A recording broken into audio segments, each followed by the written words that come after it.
Some of the earliest insights that we have into the early Christian church came from, I would say, the most unique archaeological site ever discovered. Now, when you hear that, unique archaeological site, I wouldn't be surprised if going through your mind is some sort of Indiana Jones style, hidden away temple, underground lost tomb filled with some vast of knowledge, but the truth is not nearly as glamorous. The most informative archaeological site ever discovered was an ancient Egyptian landfill, a trash pile. A trash pile that had been preserving garbage for nearly 1,800 years because of its location in an arid climate, right on a corner of a desert that never sees any rain whatsoever. And so in about 1897, when the first scholars turned themselves into ancient dumpster divers and they went digging into this, what they found was amazing. They found over 500,000 pieces, scraps really, of papyrus, some dating all the way back to 50 AD. That's before all the New Testament books were even written. 50 AD. It's remarkable. And a lot of these things still haven't even been translated because they had to dig them out so fast and ship them away to a proper climate before they deteriorated in the moisture in the air.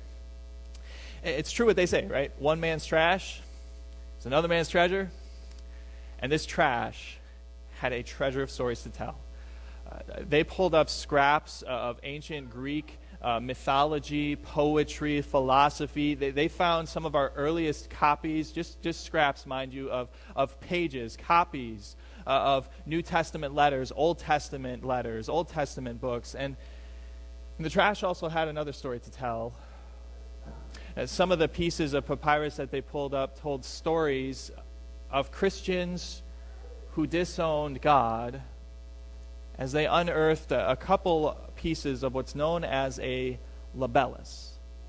So there's your new word today, libellus. What are we talking about? Let me explain. About the year 250 AD, Roman Emperor Decius, he came to power, and he looked at Rome, and he saw it was withering away. He was sad. Rome was nothing like what it was in its former glory, and he said it's weak. It's weak because we've lost our identity. We've lost our principles. We've lost our traditional religion. And so Decius, what he did is he made a nationwide Roman edict requiring every single Roman citizen to offer up some sort of sacrifice, burn some sort of incense to the Roman gods. Do this, and you have no problem. Don't do this, there will be consequences. Consequences like hungry lions waiting in the Colosseum for their next meal. Consequences like fires being stoked all around town. But if you did this in order to keep you from being harassed by the guards every single day, well, what they would give you is after you offered your incense, after you offered your sacrifice, you would get an official notarized document called a libellus. And that little piece of paper, and the guards came around, you could just pull it out, see, notarized, and they would harass someone else. And it's remarkable. Out of this trash pile in Egypt, they actually found a whole one of these things. Let me tell you what it reads.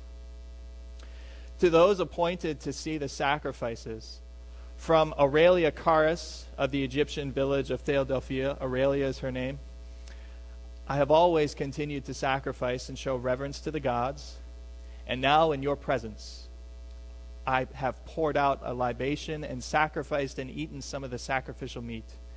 I request you to certify this for me below. A libellus. This libellus was Aurelius's get out of the lion's den free card, a pretty handy thing to have.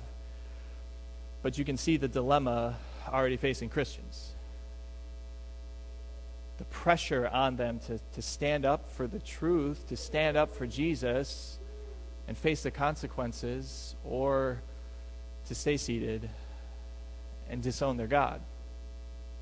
Now, history and the history books will tell you that while there were some faithful Christians who stood up for God, who stood up for Jesus, faithful to the end, faithful until they were devoured by the lions in the Colosseum, Many Christians stayed seated, remained silent, burned a little incense, received their libellus, proving their faithlessness. And this caused a big problem for that early church, because not long after Decius' reign, that edict ended with him, and so this flood of Christians came back to the church, all with libellus in hand, and the church didn't know what to do. So are we just supposed to accept these people back into the church who so casually, so easily disowned their God? Or are we going to try to find some way for them to prove their faith? We can't read their hearts, but boy, if we give them a chance to prove their faith, maybe then we could see that they're serious. Maybe during the next great persecution, we're going to put these Christians on the front lines to prove that they're really serious about dying for Jesus. You see, underneath what the church was wrestling with was a simple question: what does God think? What does God think about those who disown him? Does he just welcome them back who so easily turned their back on him, or not? And the church was divided. I've never been tortured for my faith. I've never had to face death for a choice to deny Jesus and live, or accept him and die. And I guess I should thank God every single day that I was born in this time period. I live in this country. But that doesn't mean I've never been pressured for my faith. And I'm sure you've been in those situations too. You've been in those situations where you know that to stand up for Jesus is going to cost you, but to sit down for him, to stay silent, that's going to cost you disowning God. So maybe you've been in those situations. Maybe a friend of yours at lunch, it just simply says, if two people just love each other, how could God be mad at that? Of course God's okay with that, right? Don't you agree? Or maybe a group of friends find out where you go to church. You go to that church? You go to that church? That strict church? Don't they teach that there? Really? And the question becomes, what do you do? Do you stand up for Jesus, knowing that it might cost you acceptance, might cost you popularity, it might cost you more? Or do you stay quiet? Do you stay seated? Do you burn a little incense and walk away with your friendship completely intact and unaffected? It's really an important question, because maybe the bigger question we should really ask is, what happens if you have? And what happens if you have failed that situation? What happens if you have disowned Jesus? What does God think of you then? Because Jesus himself says in his word, whoever disowns me before men, I will disown him before my Father in heaven. And that's a big statement. This is an important question, so how do we answer it? And that's why we get to look to a man to help us answer that. A man that I already alluded to several times in the service. A man who lived through this, the Apostle Peter. Now, if this is your first Sunday here in our sermon series, we have seen Peter makes already some bold claims throughout this sermon series, looking at the very last hours of Jesus' life. After Jesus had his final supper with his disciples, he looked at every one of them and said, every single one of you will disown me. You will all fall away. And here's passionate Peter, right? He stands up in front of all of them and he says, whoa, hold on, no way, even if everyone else, not me, not going to happen. And then Jesus looks Peter straight in the eye. And he says, Peter, before the rooster crows 2 times, you are going to disown me 3 times. And however much of that Peter actually understood, like, Jesus, you're talking about a rooster? I have no idea what you know what, forget it, whatever. It doesn't matter, Jesus. Not going to happen. Even if I have to die, even if I have to lay down my life for you, Jesus, I will not disown you. And Peter meant every word of it. But you know the problem with Peter's words? He said them while he was in church. He was in a place like this, right? A comfortable place. surrounded by Christians, surrounded by people who believe the same thing that he believes. It was a hypothetical situation for Peter. So in a hypothetical world, you can say pretty much whatever you want and it'll be fine. But when the situation got real that night, everything changed. Everything changed. Peter, he starts to follow Jesus after he was arrested, careful to keep his distance, not to get too close. And Peter follows the group into the courtyard of the high priest, and there he realizes he's not in church anymore. Now, there were armed guards to the left of him. There were high priestly servants to the right. And here Peter was, stuck in the middle of a group of people whose prayer that night was to make sure that Jesus' trial ended with a death sentence. And little did Peter know he was about to be put on trial too, on trial in the courtroom of public opinion. So look again what happens at our very first verse.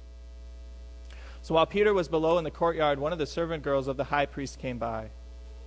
And when she saw Peter warming himself, she looked closely at him. You also were with that Nazarene Jesus, she said. I love how this is. Have you had that look at a grocery store when you're taking your cart through the aisles and then you see someone and they're checking out some cereal boxes or whatever and you're looking at them like, I've seen that person. I recognize that person. And the more awkwardly you stare to other people who are going by, the more it's starting to click. And then finally, oh, there you are. Now you remember where that person is. That's what this girl was like. And she's looking at Peter in the fire. Oh, yeah, now I remember you. You were one of, you're one of those guys that follows Jesus everywhere. I've seen you around before. Yeah, you're one of those Jesus followers. And here's Peter, with a golden opportunity to stand up for his faith, to stand up for Jesus, to talk about his faith, to say, yup, I am, to put his money where his mouth was a couple hours ago, do the very thing that he said a few hours ago, to possibly even die for Jesus, because that's very likely what's going to happen when he stands up for Jesus in this enemy territory. But he's in a different environment. And he's starting to feel the heat, not from the fire, but from the situation, from that accusation, and he tries to do his best. I'm just going to brush this off, and tells that girl, I have no clue what you're talking about. No clue. Don't even know who that guy is. And to try to cool off, he goes away from the fire, goes to try to be by himself, but it doesn't work out too well. He went out into the entryway when the servant girl saw him there. And she said again to those standing around, now this fellow is one of them. And now that Peter has had time to think about it, how he just denied his Savior and rethink his actions, he says, you're right, I am. I am one of them. I am a follower of Jesus. I have something in him that you can't take away from me, no matter what you do to me. Not exactly. Now again, he denies it. And it gets even worse. It says, after a little while, those standing near said to Peter, surely you are one of them, for you are a Galilean. And now he's really starting to sweat. Right? The eyes of everyone are turning towards him. What's he going to say? What's he going to say? All this pressure on him, and instead of giving them a witness to remember, Peter gives them a denial that they wouldn't soon forget. He starts calling down curses. He breaks the second commandment in the courtyard of the high priest himself, and he says, I swear to God, I don't know this man. And the rooster crows. And Peter remembers what Jesus said to him just a few hours ago. And it's not here in Mark's gospel, it's in another gospel where there's such an intriguing detail. At this moment, at this exact moment, Jesus apparently had a direct line of sight with Peter, probably because his trial was over and they were carrying him out to be led away. And at this moment, Jesus looks at Peter dead in the eye. And that was a look that I don't think Peter was ever going to forget. And he breaks down. He loses it. He loses it because he just denied his Savior more emphatically than he said he would support him. Maybe you know what that feeling is like. Maybe you've wrestled with that in your heart because you've been there. You've been in that failed situation. Maybe it was during a casual conversation where one of your friends, one of your family members says, I don't get this whole other religion stuff.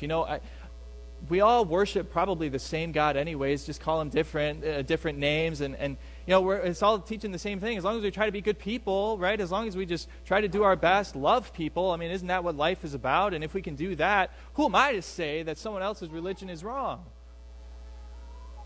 And here you are, you're served a golden opportunity to witness your faith, to talk about the one true God. But instead, maybe you sacrifice to the God of non-confrontation because you're afraid of facing the consequences. And so you give this vague answer that is so horrible, it doesn't even come close to what you deny, or to what you confess here, and you deny your God. Or maybe it is that conversation with your friend at lunch who says, yeah, if two people love each other, how can God not be okay with that, right? God is a God of love. He's all about love. Of course he's okay with that. And you know that to lovingly speak up and stand for Jesus and talk about God's beautiful design for marriage and sex and sexuality might cost you some acceptance, might cost you some consequences, and so you burn a little incense. Burn a little incense to the gods of acceptance, to the gods of popularity, so that you can walk away with your friendship not tainted by any awkwardness, but completely intact and unaffected. I'm sure you could come up with your own situations because I'm sure you've been there. Since when did we start fearing more and caring more about men than God? And I know what happens after you fail those situations. You think about them on the car ride back. You think about them before you go to bed, and you think, I wish I could just go back. I wish I could redo the conversation. I wish I could have just said the right thing, but you can't. You can't undeny Jesus. And the question that's going through Peter's mind is the same question that's going through your mind. So I just disowned God. I just acted like I don't even know the guy. I acted like I don't even follow him. I have no clue what his word says, that I don't care about him. So what should he do to me? And you know that he should just deny you. Deny Peter. Walk away from everyone. But instead he just gives a look. He gave Peter a look that night, and as convicting of a look as that was, I wonder if it wasn't also a look that said to Peter, hey, you see these shackles, Peter? You may have denied me, but I'm not going to deny you. Even when it costs Jesus everything. Everything. Last week, we saw during Jesus' trial, going on at the same time, that he wasn't going to disown God. He wasn't going to disown you. And he said, yes, I am the Christ. I am the Messiah. That is exactly who I am, knowing that it would cost him. Knowing that it would cost him his life. Because he said, I am not going to disown those who disown me. And he willingly allowed himself to be led away to suffering and death and be denied by one more person, to be disowned by one person whose opinion is the only one that matters. And it wasn't the crowd of people shouting, crucify him, crucify him. It wasn't the poor excuse for a governor who cares more about his popularity among the people than he does about doing the right thing. No, it was his Father in heaven, who would look at his Son with the sins of the whole world on him, and he would say to Jesus, I don't even know you. Who are you? Get out of my sight. And the Father disowned his own Son so that he could own you. So that he could forgive you. So that he could restore you. So that he could welcome you back. Because that's what he did to Peter. After this story tonight, Peter disappears from the Passion, and you don't see him until 3 days later. The women in Jesus' life, they go to the tomb to prepare Jesus' body, but instead they find an angel who said, he's not here. He's risen. And the angel said, Jesus wants you to give this news to the disciples and Peter. And Peter. A special invitation. And a few days after Jesus had appeared to his disciples, there you see at the end of John's Gospel, Peter and Jesus sitting on the beach eating breakfast. And Jesus asked Peter 3 times, do you love me? And Peter says, Lord, you know I love you. And Jesus says, well, then why didn't you stand up for me? Why didn't you do the right thing? I looked you dead in the eye, Peter, and you cared more about what those people thought. You cared more about saving your own skin. In case you haven't read that, he didn't say that. Jesus simply said, feed my lambs. Peter repented. Jesus restored him, and he made Peter into one of the greatest leaders of that early Christian church. And later on, during that persecution that we talked about in our first lesson, I wonder if Peter wasn't thinking when he said we must obey God rather than men. I wonder if he wasn't thinking about this whole moment. And if tradition has it right, in 64 AD, there was another great persecution that broke out against the church, and this time they got to Peter. And they got to him and said, Peter, you can live, just deny God. And I wonder if Peter didn't go back to that night at the fire in the courtyard and think of his answer then. But this time he had a different answer. He said, no, I love my God. I love my Jesus. I believe in him, and I have something in Jesus that no matter what you do to me, you cannot take that away from me. And even when they threatened him with crucifixion, Peter apparently said, I just have one request. Crucify me upside down. Because I'm not worthy to die the death my Savior did. And if tradition has it right, I don't know, but if that is true, Peter breathed his last. He went to heaven, and Jesus acknowledged the very person who disowned him.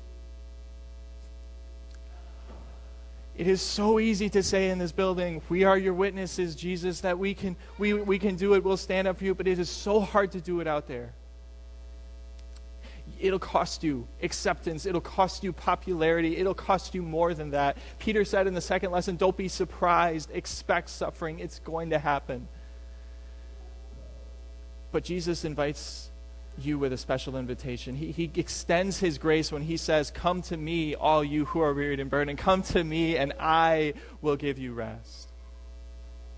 And yeah, you can expect that persecution, but with that grace of God, you can change your answer. You can stand up for Jesus when you need to stand up. You can speak up for Jesus when you need to lovingly speak. You'll face persecution, but Peter also said, when you face that, you are blessed. So friends, just like Peter, enabled by God's grace, stand up for Jesus.